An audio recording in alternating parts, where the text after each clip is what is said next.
Nearly 60 days of the lockdown, India has registered once again the biggest spike in 24 hours in the number of fresh coronavirus infections at 6,088. This takes the total number of infections in India to 1.18 lakhs. There have been 148 deaths in the past 24 hours, so the total number of deaths now stands at 3,583. Now, yesterday, the Ministry of Home Affairs shot off a letter to the chief secretaries of all the states asking them to enforce the lockdown properly in many areas where violations are being reported. Violations are emerging even in red zones and containment zones. So the MHA in the circular says that containment zones have to be properly delineated and the lockdown imposed over there in a better manner.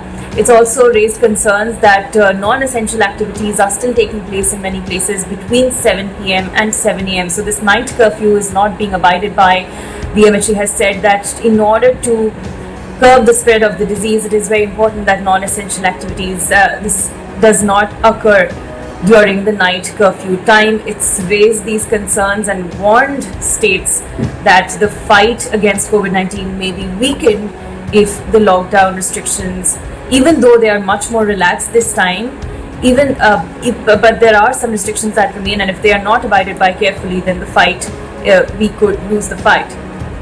Another big news, the Civil Aviation Ministry had yesterday capped the minimum and maximum fares for airlines. So airline operations can resume from 25th of this month, that is from Monday.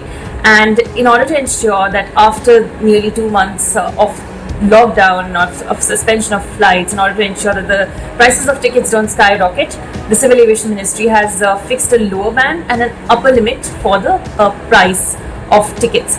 So at least 40% of the seats on an airlines have to fall within the midpoint of this lower and upper limit, and in order to make flying affordable and keep the costs within control.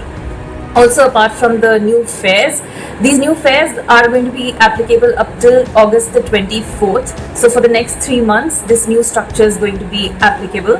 Apart from that, the Airports Authority of India has published some guidelines for passengers as well as airports in this post-COVID-19 lockdown resumption of flights, of how to go about airport activities, how to go about boarding and deboarding, and even there are guidelines for your experience aboard the flight.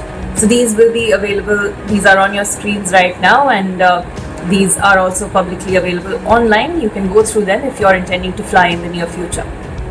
In another big development, now Maharashtra, which is the leading state in the number of coronavirus infections and accounts for about a third of the cases in India, has now, in a late night circular last night, it has sent to private hospitals. It's negotiated with private hospitals, and now it's going to take over 80% of the beds in private hospitals. So in Mumbai alone now, this new measure, because of this new policy, the government will now have 4,400 hospital beds in the private sector. So the state government is now roping in the private sector to also play a role, a very crucial role in the fight against COVID-19, because government facilities are struggling to accommodate the more and more increasing number of people that it's getting as patients of COVID-19. Also, inter-district travel has been prohibited in Maharashtra. So now the tickets of all passengers whose originating as well as terminating stations are within the state of Maharashtra have been cancelled, and a full refund will be issued to all of them without any cancellation charges. These are all the updates till now. Thanks for watching.